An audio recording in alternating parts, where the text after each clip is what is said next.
सक्षम नेतृत्व आज चाहे चमचा युग की चुनौती का सामना करने के लिए हो, चाहे चमचा युग को समाप्त कर उज्जवल युग में आने के लिए हो।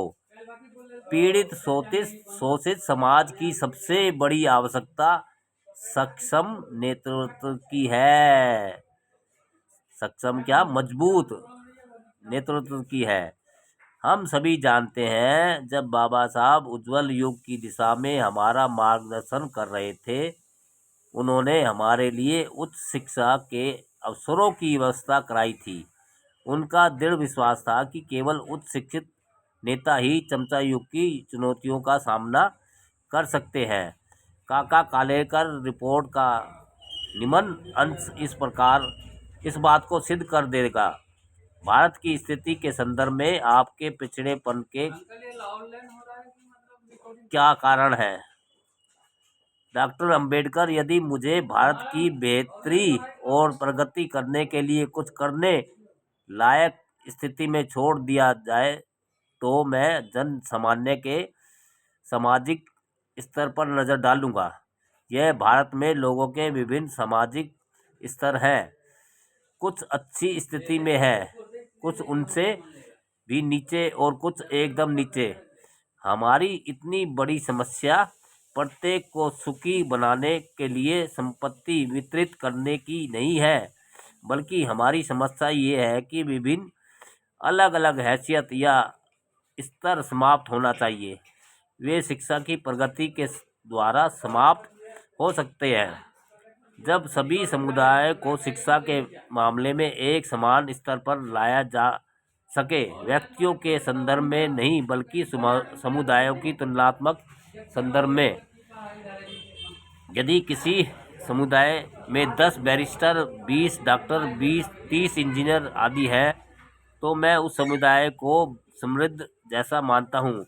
हालांकि उनमें सभी व्यक्ति शिक्षित नहीं होंगे। उदाहरण के लिए जाटों को ही ले लो। आज इस जाति को घृणा की नज़र से देखते हैं, परंतु यदि उनमें डॉक्टर, वकील, इंजीनियर और शिक्षित लोग हों तो आप उनको हाथ नहीं लगा सकते।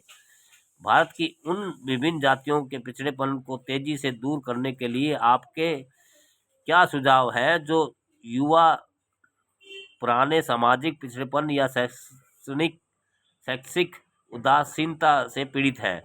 जैसा कि मैंने सुझाव दिया है, यदि आप उनमें बड़े लोग बनाएं तो पिछड़ेपन दूर होगा। पिछड़ापन एक प्रकार की हीन भावना मात्र है। उनका कहना था कि पिछड़ापन दूर करने के लिए आपको उनमें उच्च योग्यता वाले और उच्च शिक्षा प्राप्त लोग तैयार करने होंगे और फिर उन्हें महत्वपूर्ण पदों पर बैठाना होगा। तब ये किसी प्रकार के गलत कामों के लिए जाने से रोक सकेंगे। अपने जीवन के आखिरी समय में सन 1954 ईस्वी में बाबा साहब के ऐसे विचार थे, किंतु 2 वर्ष की अवधि के अंदर ही हमारे प्रिय डॉक्टर ने एक नए रोग का पता लगा लिया, जिसके मालूम होने पर उन्हें उच्च पदों पर बैठे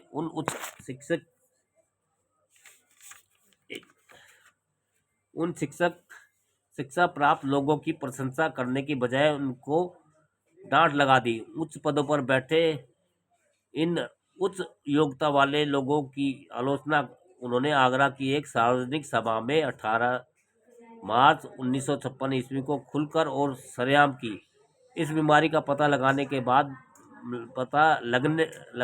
बाद बाबा आगामी 8 महीने के दौरान वे न तो बीमारी के कारण और न ही उसके उपाय के लिए समय निकाल सके।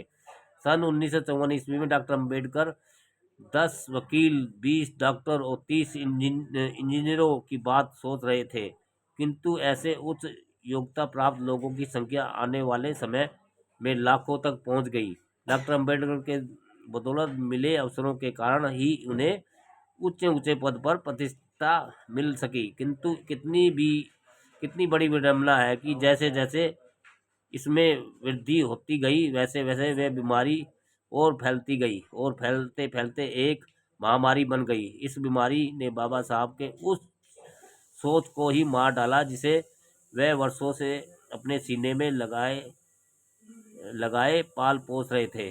उनके प्रयास से उत्पन्न पद उच्च पदस्थ उच्च ऊंची योग्यता और हैसियत वाले लोग वरदान बनने के बजाय पीड़ित शोषित जातियों के लिए ही नहीं बल्कि पूरे दलित समाज के लिए अभिशाप बन गए।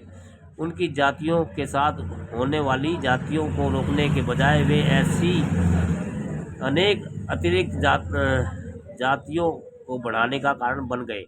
बाबा साहब की गैर मौजूदगी में उनके अनुयायी असहाय लाचार थे। उन्होंने इस महामारी को बस नज़रअंदाज कर दिया।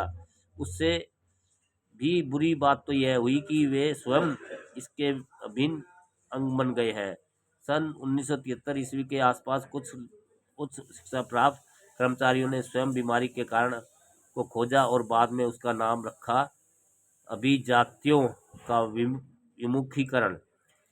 बीमारी और उसके दुष्प्रभावों का वर्णन पृथक अध्याय में किया गया है। रोग निवारण के लिए वामसेप को विकसित किया गया। वामसेप का आधारभूत उद्देश्य है दलित शोषित समाज को प्रतिदान। वामसेप ने अभिजातियों के विमुखीकरण या कटाव पर आंशिक काबू पाकर बीमारी को भी दूर कर लिया है। भविष्य में सक्षम नेतृत्व का स्थायी स्रोत बनकर यह बीमारी को स्थायी रूप से दूर करने में सक्षम होगा दोस्तों।